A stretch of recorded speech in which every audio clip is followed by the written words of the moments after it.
Welcome to Gas and Watts. Today I'm gonna go over my first time drifting at Full Lock Drift Academy. So let's go. At this event, pro drifters Daniel Stuckey in his Skyline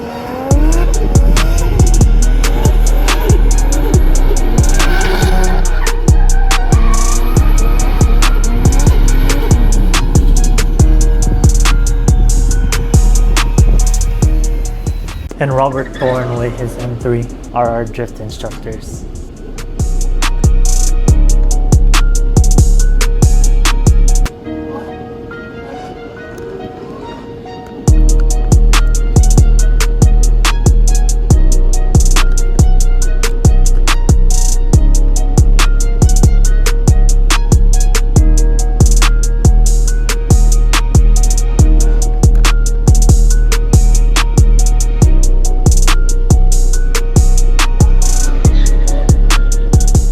At the beginning, we had a driver's meeting where they presented us with things like how do you drift? What kind of things do your car need to be able to drift? Common upgrades to make it drift easier or better. Common terms that drifters use. So after the meeting, they had the skid pad all wet to help save tires, to make it easier to get the rear end loose, to also not damage the skid pad with tire marks and stuff like that. And then they had 3 different cones where they would have us just line up and each practice donuts around there, and they pretty much just let us loose, try it out for yourself. If you're having problems or issues, you can talk with the instructor to see what they recommend. Bernard came along for support, but I think he mainly just came to play with big hoses. There's different skill levels here. The red one, this is his second time. The gray one, this is his first time, but he normally tracks his car, and he was having a really hard time because his car had too much grip. So here's my first attempt. And man, it was hard. The car just kept understeering. I couldn't break the rear loose, and when I finally broke the rear loose, I would just spin out. I kept trying, but it wasn't going anywhere. I finally gave up and asked Robert to help me out.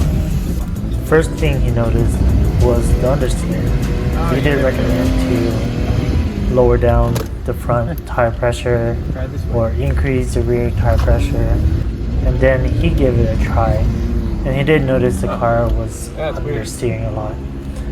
But once he got it to break loose, man, he was driving so smooth. He definitely knows what he's doing.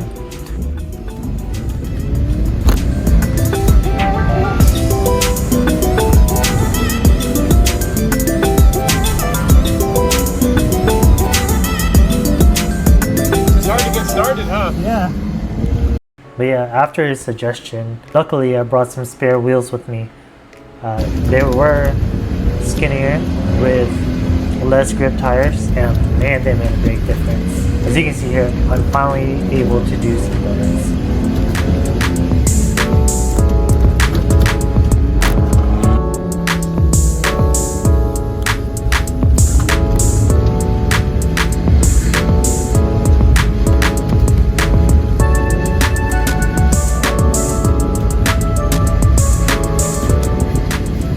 Now they added another cone so we can try to do some figure eights, see if we can learn about transitions. And man, that was another learning curve. I also had a pretty hard time.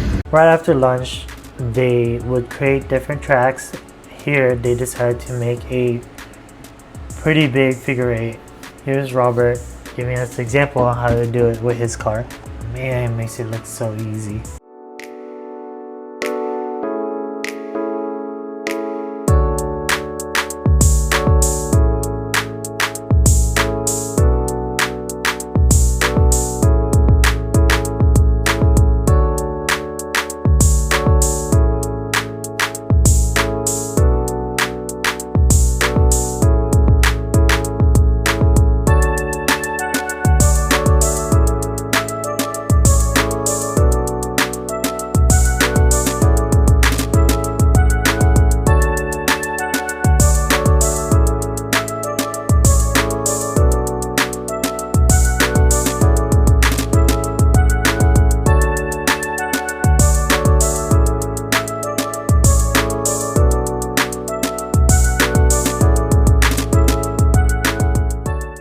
was my turn, and I was understeering again. I do not know what I'm doing wrong. Still having a hard time with the transitions.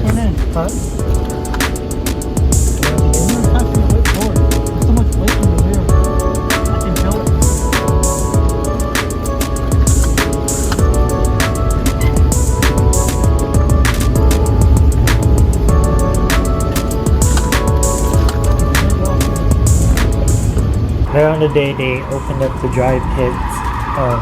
We can start trying to do donuts on dry so we can get a feel for the difference between the wet and the dry track. I was kind of concerned if my car can even break loose. It does. It is stock auto, but hey, it actually did it. Then I decided to go back and try to figure it again, and man, something clicked. I am starting to do this. Boy, was it fun. Oh, it was such a blast. These are like one of the only few videos I have from the outside. Thanks to Robert.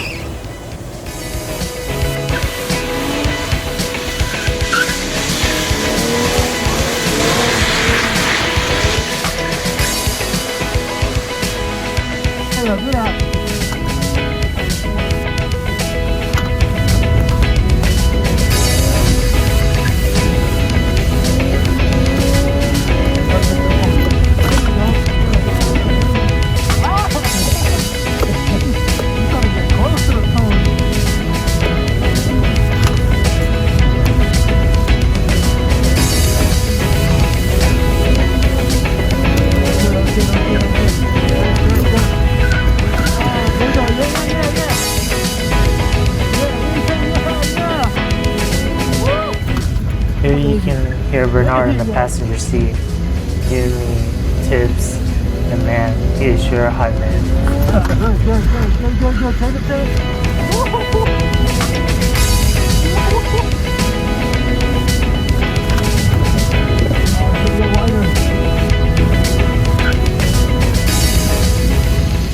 So from the event, I learned that having proper tires is very important.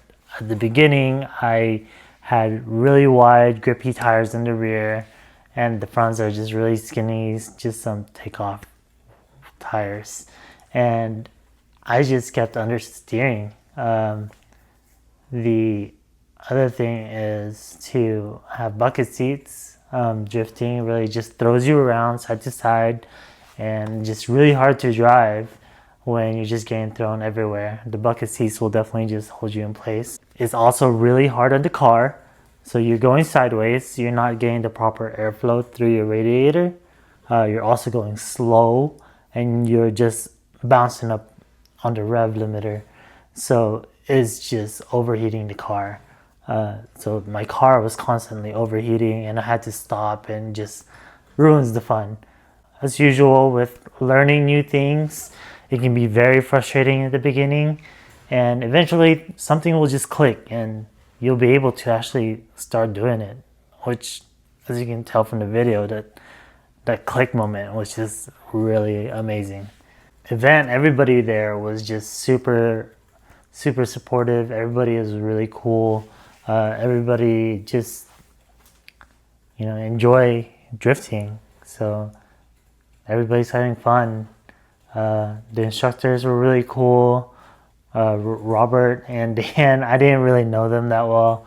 I didn't really follow pro Formula Drift that much. I just like watching drift videos, and they were really awesome. And as you guys can see from the video, I was looking pretty stupid. I just could not do a simple donut. I mean, it's not something that I really just go out there and practice until this event. And that was pretty embarrassing, but nobody judged you for it. So overall, drift school was totally worth it. Cannot recommend it more than enough. I wish I could go more. Definitely the water saves you on tires, so like cost wise, it's really worth it. I hope you guys liked the video. Please like and subscribe, and see you later.